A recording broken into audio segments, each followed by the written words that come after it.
আসসালামু আলাইকুম। আমি ওবায়দুল সত্তার। লেট দেয়ার বি লাইট, জ্ঞানের আলো ছড়িয়ে যাক সবখানে। আজকে আমরা কথা বলবো সমস্যা এবং সমস্যার প্রতি আমাদের মনোভাব নিয়ে। আমরা এখন যে 21st সেঞ্চুরি স্কিলের কথা বলি, সেই স্কিলগুলোর মধ্যে অন্যতম প্রধান যে স্কিলগুলো আছে তা হচ্ছে collaboration, critical thinking, creativity, problem solving ইত্যাদি। এই সমস্ত স্কিলগুলোকে আমরা সফট স্কিল বলে থাকি। এই স্কিলগুলো অর্জনের মাধ্যমে আমরা মার্কেট রেডি হিসাবে কর্মক্ষেত্রে প্রবেশ করতে পারি। 21st সেঞ্চুরির এই স্কিলগুলির প্রতি এখন সারা বিশ্বব্যাপী অনেক জোর দেওয়া হচ্ছে।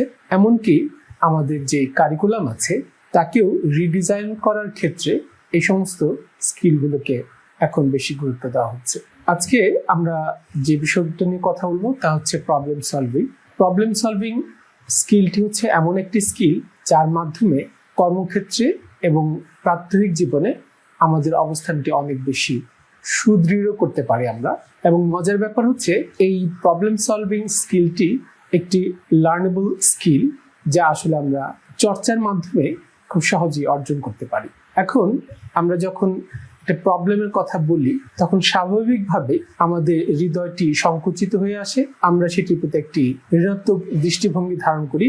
আমরা সেটি থেকে কিভাবে উত্তরণ হবে তা নিয়ে সবসময় শঙ্কিত অবস্থায় থাকি। তাই এটি আমাদের উত্তরণের পথে একটি বাধা হয়ে দাঁড়ায়। অন্যদিকে আমরা প্রবলেমটিকে বা সমস্যাটিকে যদি আমরা সমস্যা হিসেবে চিহ্নিত না করে আমরা যদি এটিকে একটা চ্যালেঞ্জ হিসেবে চিহ্নিত করি, তখন কিন্তু জাস্ট এটিকে চ্যালেঞ্জ হিসেবে চিহ্নিত করার কারণেই আমাদের যে মানসিক অবস্থা সেটি কিন্তু তখন পরিবর্তিত হয়ে যায় এবং আমরা তখন সমস্যাটির দিকে নতুন দৃষ্টিভঙ্গি নিয়ে তাকে মোকাবেলা করার জন্য আমরা বুক পেতে দেই।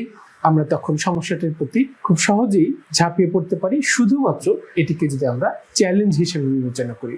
যখনই আমি ভাবি যে এটি আমার জন্য একটি নতুন চ্যালেঞ্জ, তখন আমি এটিকে অতিক্রমের জন্য আমার যথাসাধ্য চেষ্টা আমি করি। সুতরাং এখন থেকে আমরা কোনো সমস্যাকে সমস্যা ভাববো না, আমরা ভাববো আমার জন্য এটি একটি নতুন চ্যালেঞ্জ। একটি কথা আমাদের মনে রাখা প্রয়োজন যে আসলে প্রত্যেকটি নতুন চ্যালেঞ্জ আমাদের জন্য কিন্তু একটি নতুন অপরচুনিটি তৈরি করে।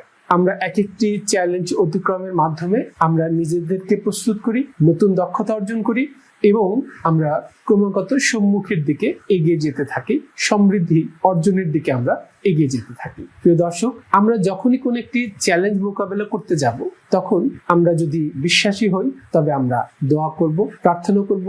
আপনি যে ধর্মেরই হন না কেন, আপনি আপনার প্রার্থনা করুন, দোয়া করুন।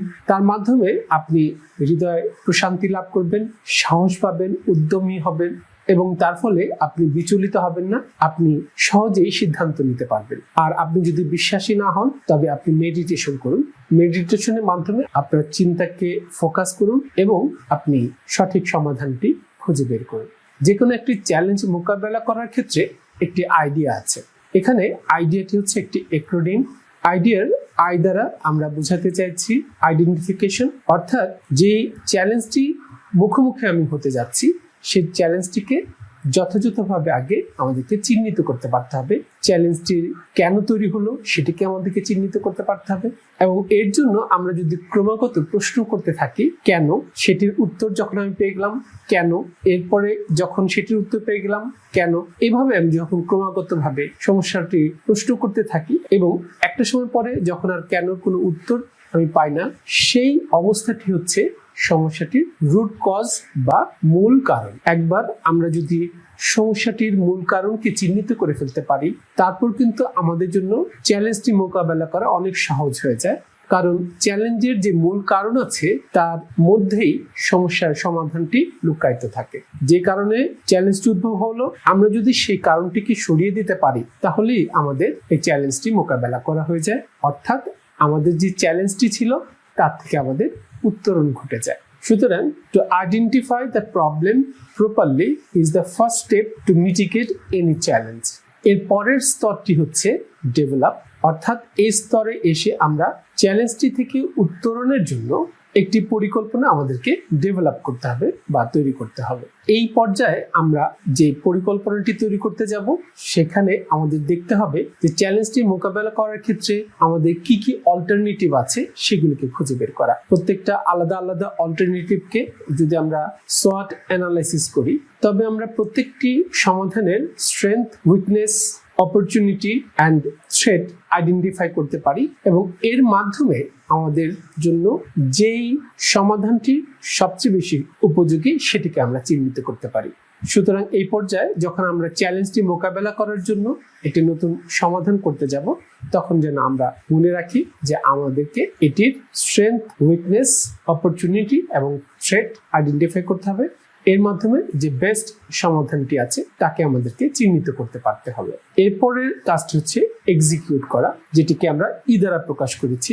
সুতরাং একবার যখন আমাদের প্রবলেমটিকে আমরা আইডেন্টিফাই করে ফেললাম এবং তার জন্য সবচেয়ে ভালো সমাধানটিকে আমরা চিহ্নিত করে ফেললাম, এবার আমাদের কাজ হচ্ছে সমাধানটির জন্য আমাদেরকে যে প্ল্যানটি নিলাম সেটিকে এক্সিকিউট করা। একটি কথা আমাদের মনে রাখতে হবে, আমাদের যে বেস্ট প্ল্যান সেটি কিন্তু হবে স্মার্ট, অর্থাৎ সেটি হবে specific, measurable, reliable, achievable and time bound. আমরা যখন অ্যাকশন প্ল্যানটি তৈরি করব তখন সেখানে আমরা লক্ষ্য রাখবো যে আমাদের প্ল্যানটি স্মার্ট হচ্ছে কিনা সেটি আমরা নিশ্চিত করব। যদি আমরা দেখি যে আমাদের প্ল্যানটি স্মার্ট, সেক্ষেত্রে আমরা সেটাকে তখন এক্সিকিউট করব। এক্সিকিউট করা হয়ে যাওয়ার পরের ধাপ হচ্ছে আমাদের দেখতে হবে যে আমরা যে এই সমাধানটি করলাম সেটা কতখানি কার্যকর হয়েছে, অর্থাৎ এই পর্যায়ে আমাদেরকে অ্যাসেস করতে হবে বা মূল্যায়ন করে দেখতে হবে যে আমাদের যে সমাধানটি ছিল তা কতখানি কার্যকর হয়েছে। এভাবে একটি সাইকেলের মাধ্যমে কিন্তু আমরা আমাদের যে চ্যালেঞ্জগুলো আমাদের সামনে আসে, সেটা কর্মক্ষেত্রে হোক অথবা দৈনন্দিন জীবনে হোক, পারিবারিক জীবনে হোক, যেখানেই হোক না কেন, আমরা কিন্তু সহজেই তার মোকাবেলা করতে পারি, তার সমাধান করতে পারি। ধরা যাক আমার সামনে একটি বড় চ্যালেঞ্জ হচ্ছে আমার এক নিকট আত্মীয়ের বিবাহের অনুষ্ঠানটি সুচারুরূপে সম্পন্ন করা। তবে বড় সমস্যার সমাধান করতে গেলে আমরা ডিব্রগলিস মেথড অফ প্রবলেম সলভিং অনুসারে এটিকে আমরা অনেকগুলো ক্ষুদ্র ক্ষুদ্র অংশে বিভক্ত করে নিচ্ছি। যেহেতু এখন ক্ষুদ্র ক্ষুদ্র অংশগুলি এক একটি ছোট ছোট চ্যালেঞ্জ, সুতরাং আমরা এখন খুব সহজেই এগুলিকে মিটিগেট করতে পারি, অর্থাৎ সমাধান করতে পারি। প্রিয় দর্শক, এ পর্যায়ে আমাদের কিন্তু সমস্যার সমাধানের সিকোয়েন্সগুলিকে চিহ্নিত করতে হয়। অর্থাৎ যদি কোনো একটি অংশের ফলাফল অন্য একটি অংশের উপর নির্ভরশীল হয় তবে যে অংশটি প্রথমে সেটিকে আগে সমাধান করতে হবে, এর পরের অংশটিকে তারপরে সমাধান করতে হবে। সুতরাং এখানে আমাদের একটি সিকোয়েন্সিং এর প্রয়োজন রয়েছে। ধরা যাক আমাদের যে বিয়ের উদাহরণটি দিলাম সেখানে চ্যালেঞ্জের একটি ক্ষুদ্র অংশ হতে পারে বিয়ের কার্ড বিতরণ, ভেন্যু নির্ধারণ, ইভেন্ট ম্যানেজমেন্টের সাথে যোগাযোগ স্থাপন, নিকট আত্মীয়দের সাথে যোগাযোগ ইত্যাদি। এই অবস্থাতে আমরা যদি সমস্যার ক্ষুদ্র ক্ষুদ্র অংশগুলিকে ডেলিগেট করি, অর্থাৎ আমরা যদি কাজগুলিকে ভাগ করে দিই, তবে প্রত্যেকটা ক্ষুদ্র ক্ষুদ্র অংশ যখন সমাধান হয়ে আসে তখন আমাদের একটি বড় চ্যালেঞ্জ মিটিগেট করা হয়ে যায়। প্রিয় দর্শক, আজকে আমরা যে বিষয়টি নিয়ে কথা বললাম এটিকে যদি আমরা সামারাইজ করি তবে প্রথমে আমরা বলেছি যে আমাদের সমস্যাকে আমরা এখন থেকে আর সমস্যা হিসেবে চিহ্নিত করব না, আমরা এগুলোকে চ্যালেঞ্জ হিসেবে চিহ্নিত করব। চ্যালেঞ্জগুলিকে আমাদের অপরচুনিটি হিসেবে চিহ্নিত করতে পারতে হবে। তার মাধ্যমে আমরা এটা বুঝবো যে এক একটি চ্যালেঞ্জ অতিক্রম করার মাধ্যমে আমি যে নতুন কর্মদক্ষতা অর্জন করি তা আমাকে গ্রো হতে সাহায্য করে এবং ক্রমাগত আমাকে সাফল্যের দিকে নিয়ে যায়। এরপর থেকে আমরা যখন কোনো একটি চ্যালেঞ্জ মোকাবেলা করতে যাব তখন আমরা আইডিয়া অ্যাক্রোনিমটি মনে রাখবো এবং এই ধাপে ধাপে আমরা চ্যালেঞ্জগুলোকে মোকাবেলা করব। তার ফলে আমাদের চ্যালেঞ্জ মোকাবেলা করাটি অনেক সহজ হবে। আমাদের সবার একটি সমৃদ্ধ জীবন হবে এই প্রত্যাশায় আজ এই পর্যন্তই। সবাইকে ধন্যবাদ। আশা করছি ভিডিওটি ভালো লেগেছে। ভালো লাগলে লাইক বাটনে প্রেস করে বন্ধুবান্ধব এবং আত্মীয় পরিজনদের সাথে শেয়ার করার জন্য অনুরোধ রইল।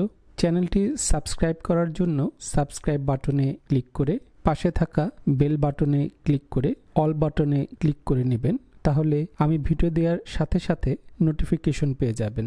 সবাই অনেক অনেক ভালো থাকবেন। আমার আর আমার পরিবারের জন্য দোয়া করবেন। আল্লাহ হাফেজ।